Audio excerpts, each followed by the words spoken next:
people to get together and have fun. That's the reason we have Golu. But really, I think it's like 9 days you celebrate women as goddesses, and anybody who comes in is like a goddess, so you honor them and give them gifts. There is a different life stage and story. So what happens to Parvati through her years, in that incarnation is the 9 days of Durga. Even in Navaratri, it's about, invoking the goddess through creating these dolls.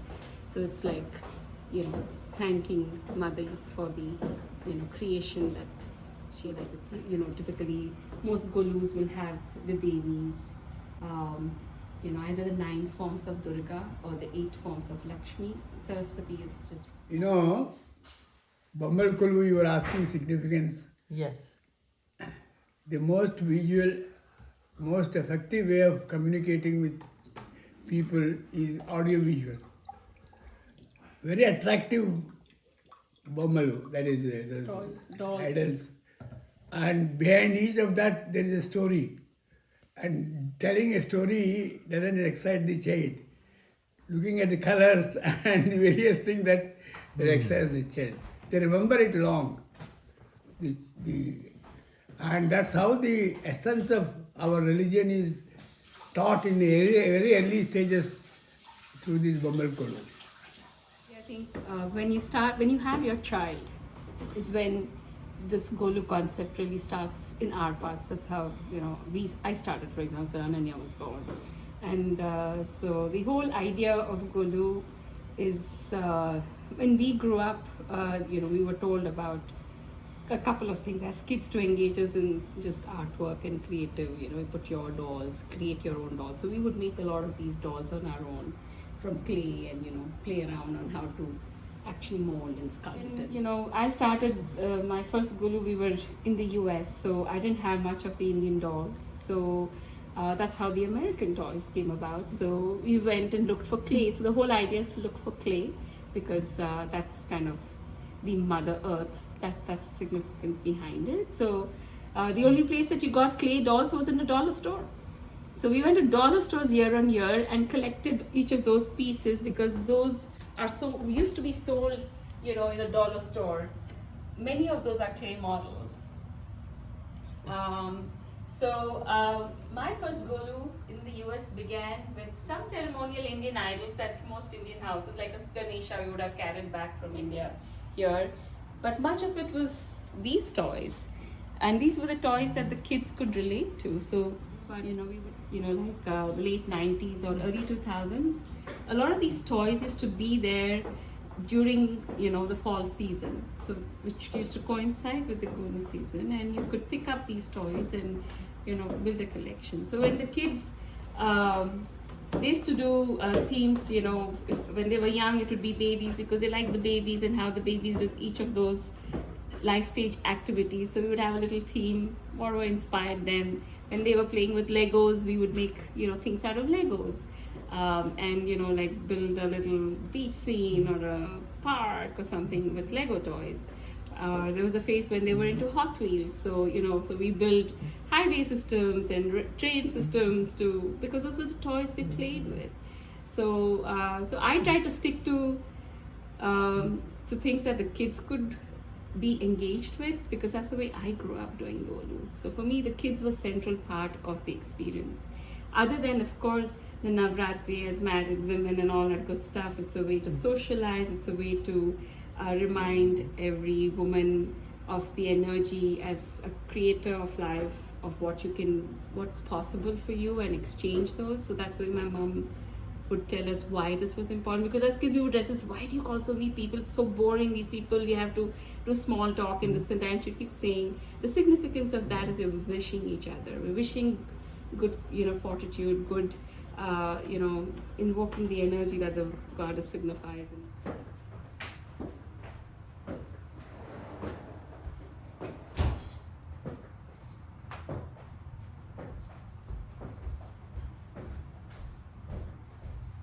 We did the Mediterranean travel, so we went to Greece, largely Greece.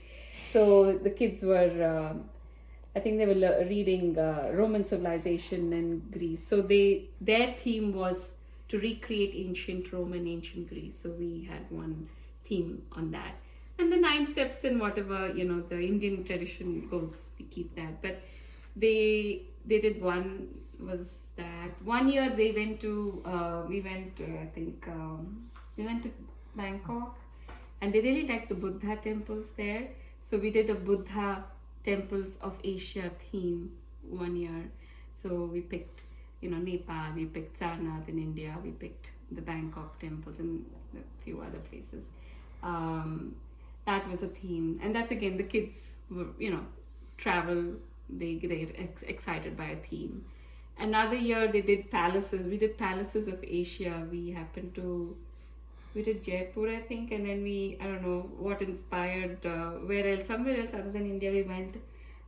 So we picked up ancient palaces of India. So we took, Asia. So we took China, Tibet. We took India, of course. I'm forgetting a couple of Burma. We picked, and we recreated these palaces out of science project. The Tech Museum runs these tech innovation projects for kids in middle school. So one year they had a gliding contest. So you need to make these planes, aerodynamic planes, and it had a goal and so on.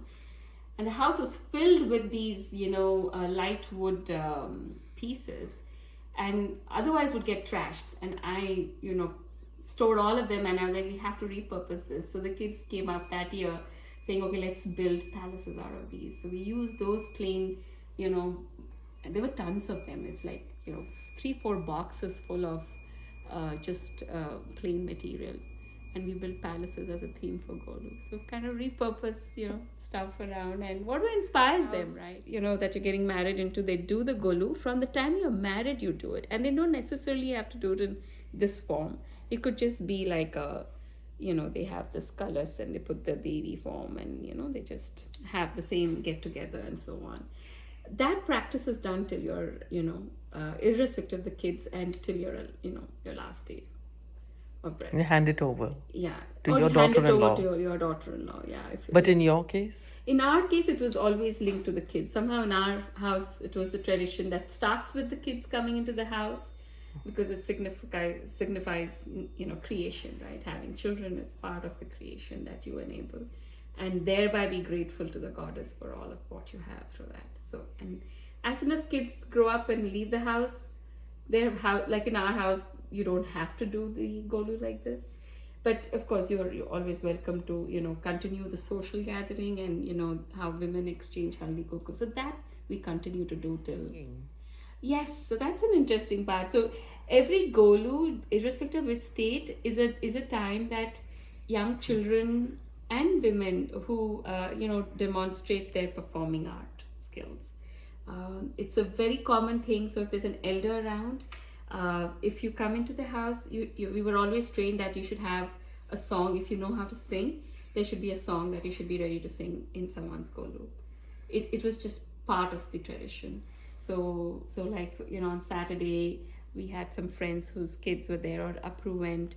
The first thing that the elder asks is, Apru, will you sit down and sing a song? Or if you play the violin, did you bring your violin? It's an accepted thing that if you know how to do any performance art, you will offer it to the deity in someone else's house. Do that. So kumkum between the bro is to invoke that energy. So we're sharing that with each other. The other would be, my mom would say about, married women sharing is about wishing each other long, happy married life. So that is what the haldi kumkum exchange is about.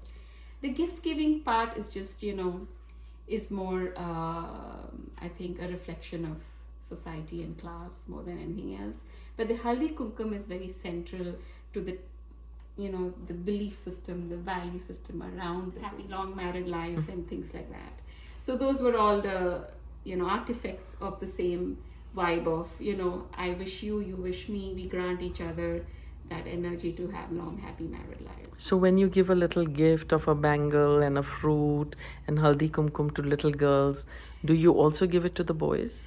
So yes, boys also were gifted. So it was all about, the goddesses is about, you know, creativity and growth, and for young children, irrespective of gender, you know, it was a part of blessing, right? So, and kids give to each other. So in this festival, in our parts, in our house, like Aprameya and Ananya will share gifts with their kids. I don't give them, the kids give them, and it's a way of them invoking the same in their friends, saying, hey, may this spark of life and creativity and growth be there for you as much as it's in The part of that, telling the stories of God in a audiovisual form, colorful images. Knowledge is instilled in early stages in a smaller form in South. It stands to good Yes. in later life. What these seeds which you sow now, we never know what will grow into a giant plant. So try and sow as many good seeds as possible when they're young children.